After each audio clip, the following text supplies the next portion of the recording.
Arriver à le dire même quand c'est difficile. La oratoire. Épisode 8. Savoir utiliser les supports visuels. Chère Pepsienne, cher Pepsien, bonjour. Peps te souhaite une excellente et positive semaine avec beaucoup de peps et de punchy. Nous avions démarré depuis plus de 8 semaines ton apprentissage sur la oratoire. Et je suis convaincue que tu as envie de connaître le reste, de pouvoir vivre les autres épisodes. Ne t'en fais pas. La Pepsienne Francine, comme à son habitude, va te conduire dans le processus jusqu'à sa fin, suivant notre leitmotiv habituel, inspiration, motivation et passage à l'action.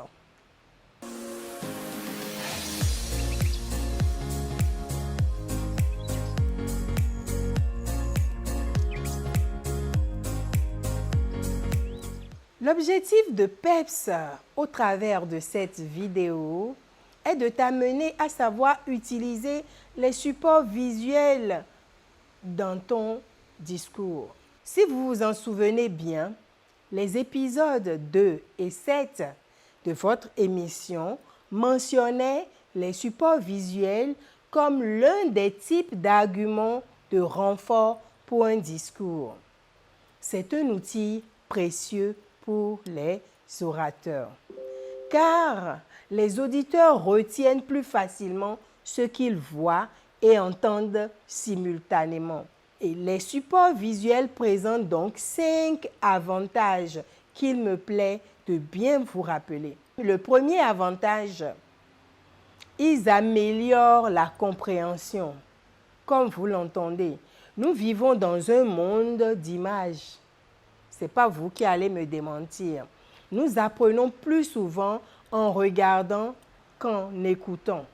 Les supports visuels vous aident à transmettre votre message en le clarifiant et en le rendant plus compréhensible. Le deuxième avantage à utiliser les supports visuels, ils font gagner du temps. Aussi simple que cela. Les informations que vous communiquez visuellement sont reçues et traitées par le cerveau plus rapidement que les messages verbaux.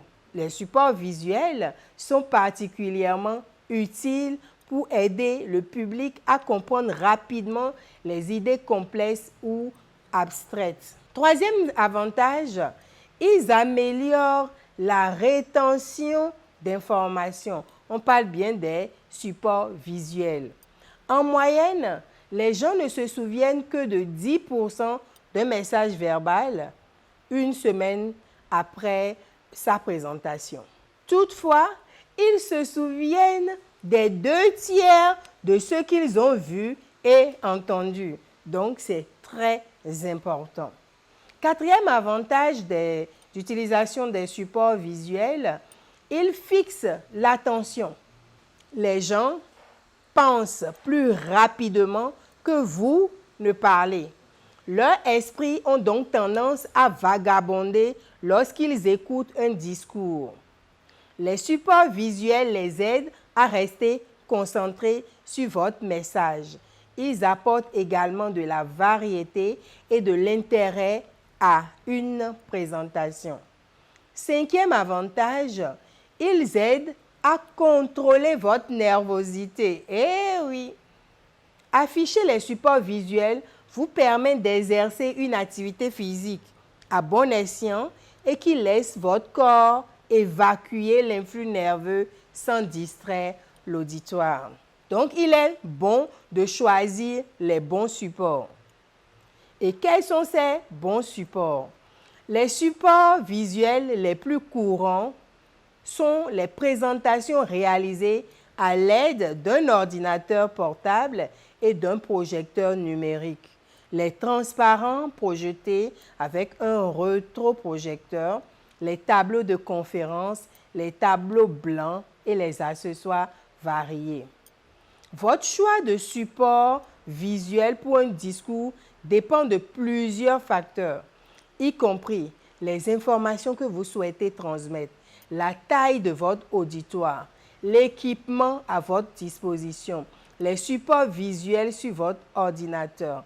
Les supports visuels sont donc un complément de la présentation.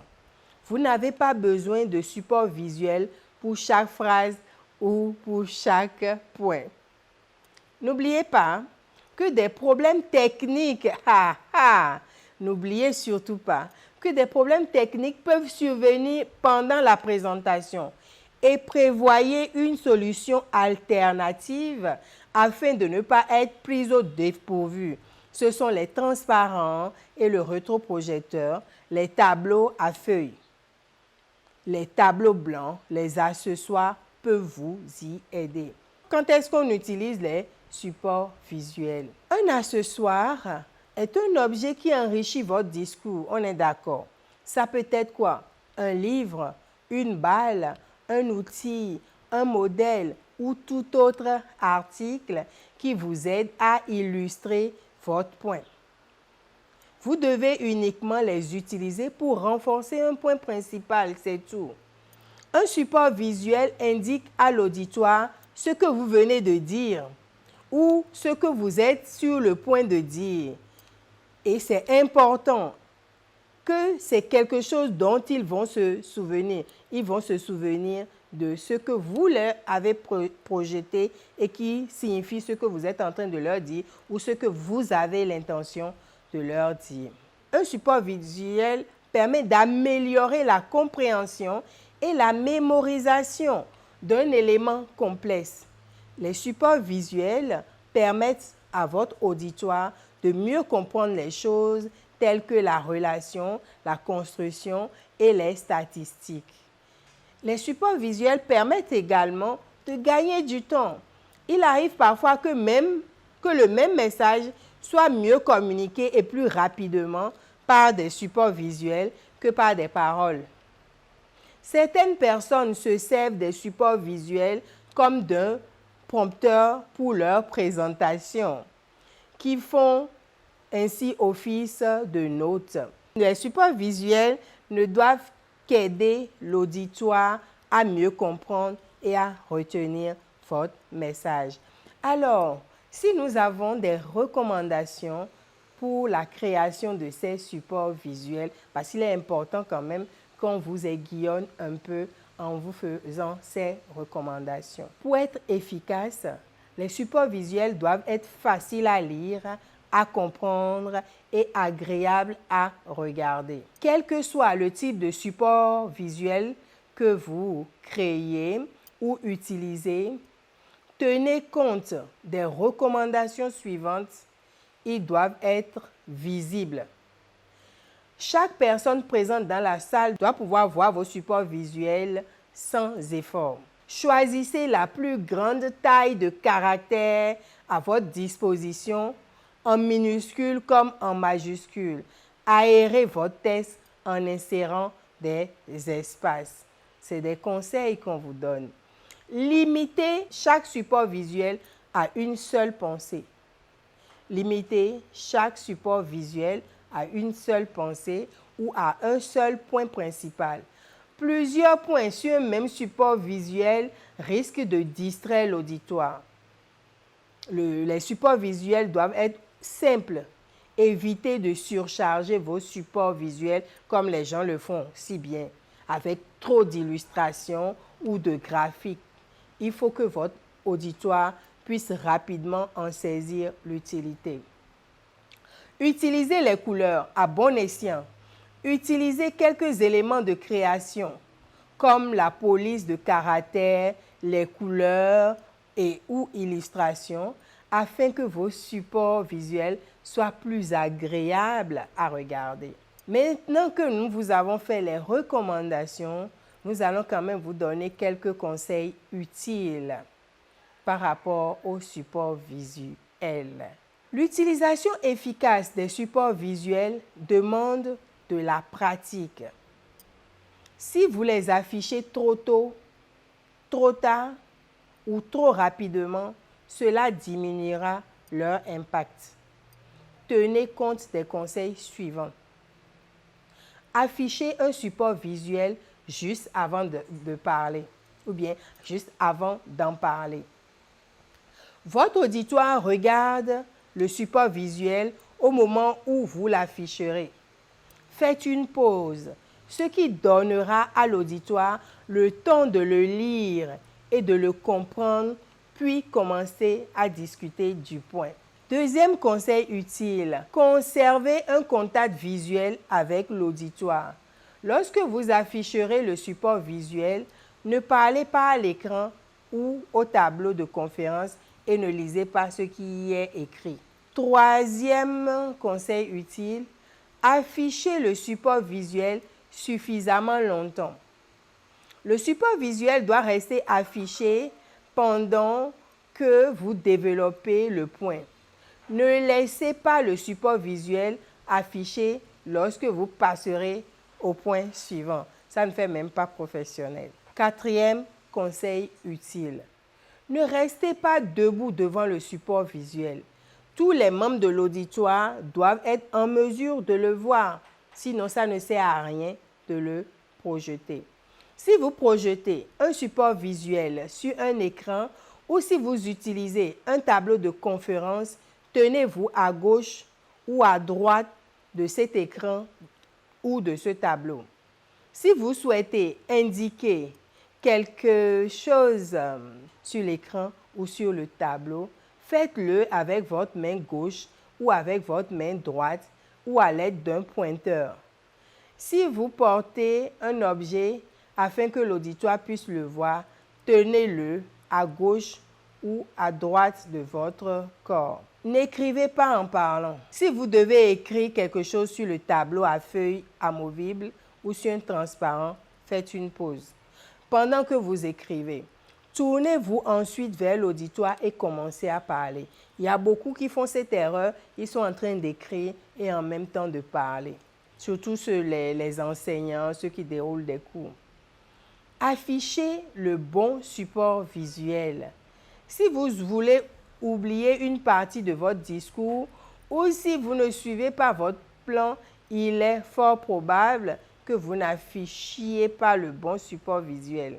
Si possible, vérifiez que vous allez afficher le bon support visuel. Septième conseil, soyez prêts. Avant votre présentation, faites un tour d'horizon dans la salle pour vous assurer que les auditeurs pourront voir clairement vos supports visuels. Installez-les et préparez-les pour être utilisés. Contrôlez l'équipement électronique pour vous assurer qu'il est en parfait état de fonctionnement. Et huitième conseil, répétez. Répétez. Entraînez-vous avec vos supports visuels jusqu'à ce que vous soyez en mesure de les afficher dans le flux de vos paroles et en toute confiance. Mais même s'il est bon d'avoir les supports visuels, on vous l'a dit, c'est toujours bon d'avoir une solution alternative. Si vous utilisez des supports visuels sur ordinateur, un rétroprojecteur ou tout autre équipement électronique, soyez prêts à y remédier en cas d'éventuels problèmes techniques. Ça arrive. Si quelque chose se passe mal, continuez à parler et ne faites pas perdre le temps de l'auditoire en essayant de changer une ampoule ou un câble. Si nécessaire ou approprié, ayez des exemplaires papier de vos supports visuels que vous pourrez distribuer à l'auditoire. Je pense que ce conseil-là est très important parce qu'il arrive des aléas, vous êtes en pleine projection et il y a coupure d'électricité, de courant, comme on le dit. Et donc, qu'est-ce qu'il faut faire? Il vous allez paniquer si entre-temps, vous n'aviez pas imprimé votre présentation. Donc, il est toujours important de penser à imprimer sa présentation. Chers Pepsiens, chères Pepsiennes, si tu as aimé cette présentation, il faut t'abonner à ta chaîne YouTube Peps en cliquant juste sur le lien. Et dès que tu cliques sur ce lien, en dessous de la vidéo, tu vois s'abonner. Tu cliques sur s'abonner et tu deviens Pepsien, Pepsienne. Mais n'oublie pas, il faut penser également à liker, à partager dans la sous-région. Tes amis qui sont dans différents pays, n'hésite pas à leur en faire cadeau tous les lundis.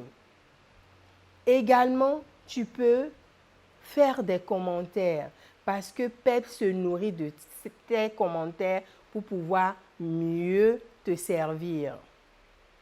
Les bonnes choses ayant toujours une fin, à lundi prochain pour la suite de ton thème sur l'art oratoire. D'ici là, sache utiliser les supports visuels. Sois enthousiaste. Aie de l'entrain.